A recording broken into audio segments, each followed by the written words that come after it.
We all know the old cliche that time is money. But have we ever thought to turn that around and think that maybe money is time?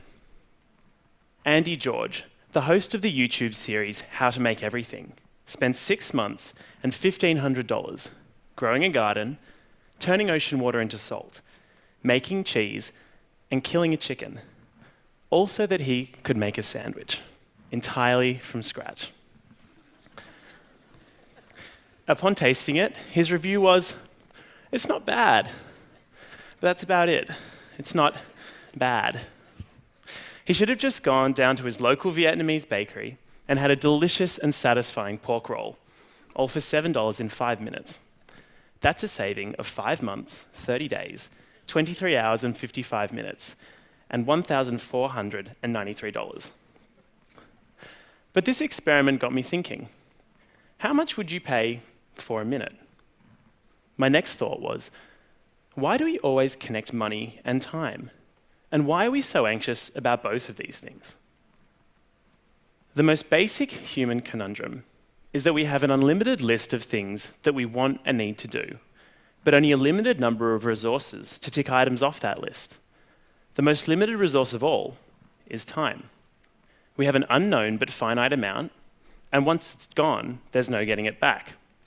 We try to save time, avoid unpleasant experiences, and invest time now for future rewards so that we can make the most of it, so that we can be the most satisfied. Let's dwell on satisfaction for a moment. We get satisfaction when we fulfill our needs and wants.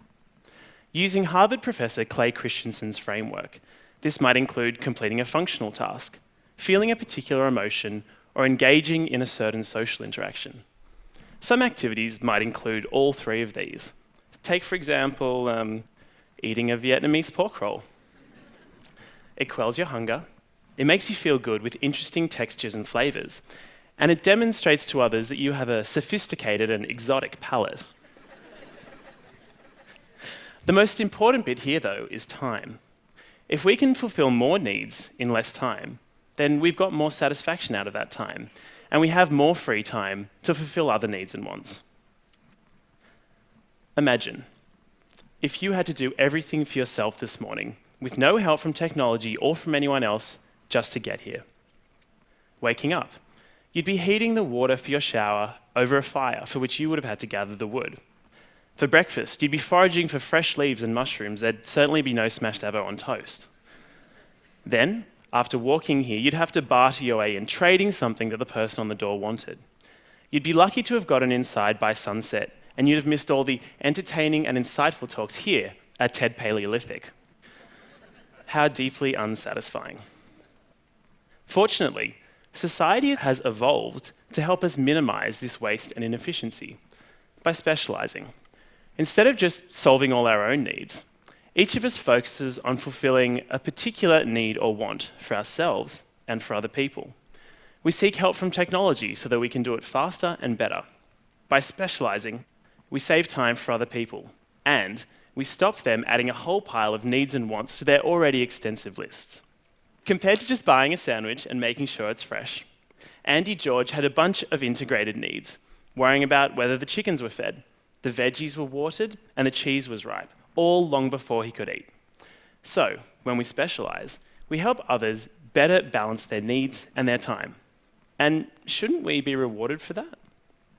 So, what we've done over time is built a system to do just that, to swap, share, and accumulate all the time that we've saved.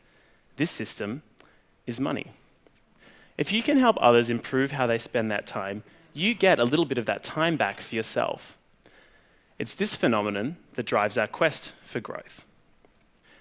With money as a proxy for time saved and improved, it follows that as an economy grows, we fulfill more needs in less time, giving us back more time to tick items off that infinite list. As someone who works to make people's interactions with the world easier and better, I think about these choices a lot. I've tried to codify it with a very rough equation, and I want to apologize in advance because I know there are lots of exceptions and distortions to this. Humans have unlimited needs and limited but unknown time. Most people are very uncomfortable with this uncertainty, and so will try to fit as many needs into the least time as possible. Therefore, the value of a product or service can be understood by considering how many needs it fulfills in the time taken to fulfill them. That is, how satisfying is it? The more satisfying something is, the more valuable it is, and producers or creators can capture part of that value for themselves. For example, Stripe is a business-to-business startup whose mission is to grow the GDP of the internet. Functionally, they help entrepreneurs set up their companies with the right legal and banking arrangements, accept payments, and understand customers. Emotionally, they help entrepreneurs feel secure and certain navigating the complexity of setting up a business. And socially, they make it really easy for the end customers to pay for stuff. The best bit is that this all takes 2 weeks and $500 instead of the 6 months and thousands of dollars it could have cost otherwise. Instead, entrepreneurs are able to spend that time doing stuff that's core to their business, winning customers and delivering valuable things for those customers. It's no wonder that Stripe's only 6 years old, but it's already worth $9 billion, all because of how much time it gives back to their customers, so they can make better, more productive, more satisfying use of that time. If we apply this equation a little bit more broadly, we can understand why particular industries and organizations have been and are valuable. Mass production put time-saving devices into the hands of millions more people than ever had them before. Supermarkets and shopping malls put the solutions to so many needs and wants under a single roof. And from the printing press to modern media platforms, publishers condense hours and hours of work into easily digestible bite-sized pieces. So you'd think that over thousands of years of learning, technological development, and specialization, we'd be moving towards a pretty good place, with time coming back to us left, right, and center. We might even be moving towards John Maynard Keynes' vision for the future of humanity, where our biggest problem would be how to occupy the leisure which science and compound interest will have won for us to live wisely and agreeably and well. That is, how do we use all this free time that we've created for ourselves? And it's true, we do have more time. We're living longer, and technology is helping us fulfill more and more of our needs. But in 2017, I don't think it really feels like that. As individuals, we're busier than ever and increasingly focused on the short term. And as a society, we're replacing people with technology without the structures to support that shift. And I think that the culprit is specialization. We've gone so far down the path of breaking down and speeding up how we fulfill our wants and needs that we've lost the context and the interplay between them. Yes, on a per individual need basis, we are spending our time more efficiently, but as whole people, we need a more complete view of how our wants and needs intersect so that we can find the balance between specialization and integration. I suspect it lies somewhere between the farmyard and the Subway sandwich. So this leaves us with two big questions that we have to ponder.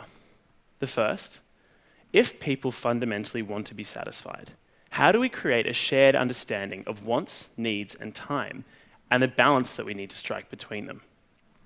And as the structure of work, technology, and labor changes, what do we need to do to make sure that everyone can live a life that's valuable for others and satisfying for themselves?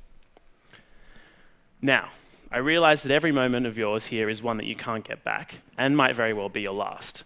So I won't take up any more of them, an indefinite number of them, trying to answer these questions. But fundamentally, humans are resourceful and inventive, and I do believe that in the long term, we will find new ways to save and to share time and to fairly measure and distribute the spoils. Our government, institutions, and indeed our culture will have to change to support this, to bring everyone along for the ride. The biggest barrier is definitely going to be ourselves. A pessimist might say that humans are just fundamentally too self-interested for this to work. But given the odds that we've overcome in the past, I reckon we'll be just fine, and we will learn how to live wisely and agreeably and well. Thank you.